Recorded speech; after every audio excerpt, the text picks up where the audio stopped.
Hi all, Shane here from the support crew. I just wanted to make a short video today to talk to you about color mode detection. It's a setting we'll find under the summary tab in our printers inside PaperCut, and we should usually try to configure it when we install a new printer or when we've installed PaperCut for the first time and we have our list of printers.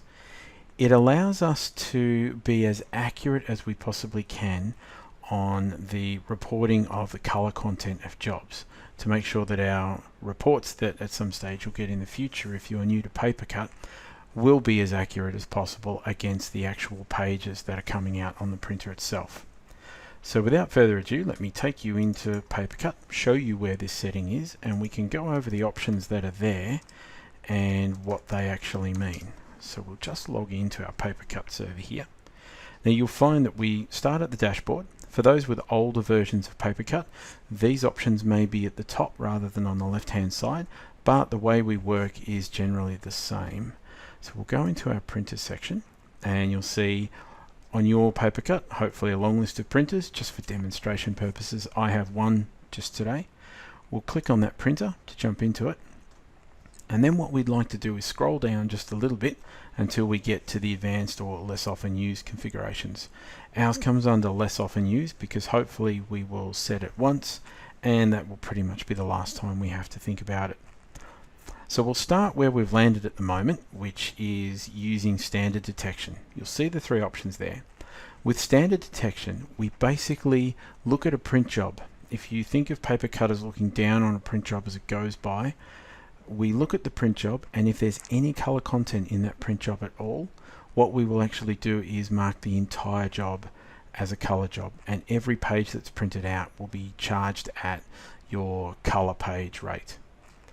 Now, for a job to have color content, that actually means that it may have a white space in it that has some non-white settings, so that the colors that make it up, whilst they look white to our eyes, are not actually white to a printer or to PaperCut. It may also have some grey fonts in there that actually have non-color content, so a little bit of blue or maybe a little bit of purple, and we can't actually see that to the human eye, and that'll be detected as color. If any of those are true, then we'll use that entire job as a color job.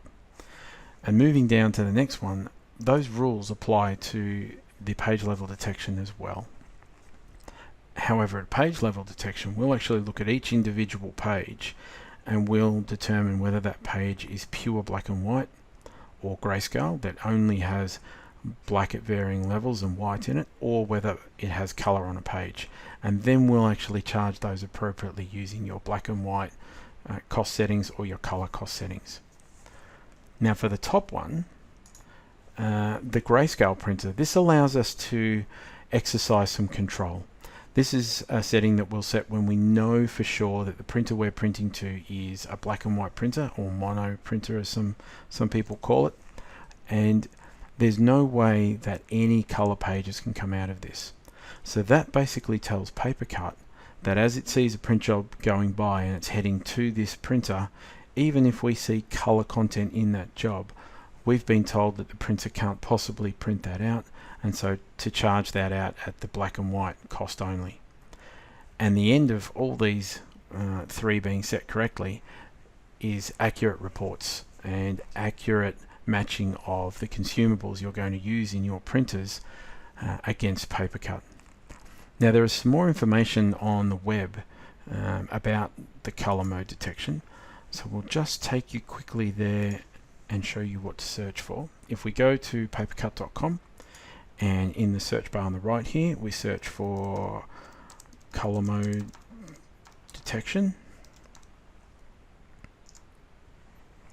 you'll see a couple of articles be returned in our search. The top one is the manual setting that we will be looking for. There are also two for some admins that like a little bit more in-depth explanation as to how color detection works, what printers it works with. Those two knowledge base articles are quite a good read for an admin. For anyone who's just setting PaperCut up and wants to get their printer set up as accurately as they can first time round, I highly recommend just reading over the manual section here to become familiar with those settings and how they're used. I'll leave the link to this in the end of the video, but hopefully this short video has demystified a little bit color detection, how we do it, and I wish you happy printing and accurate reporting.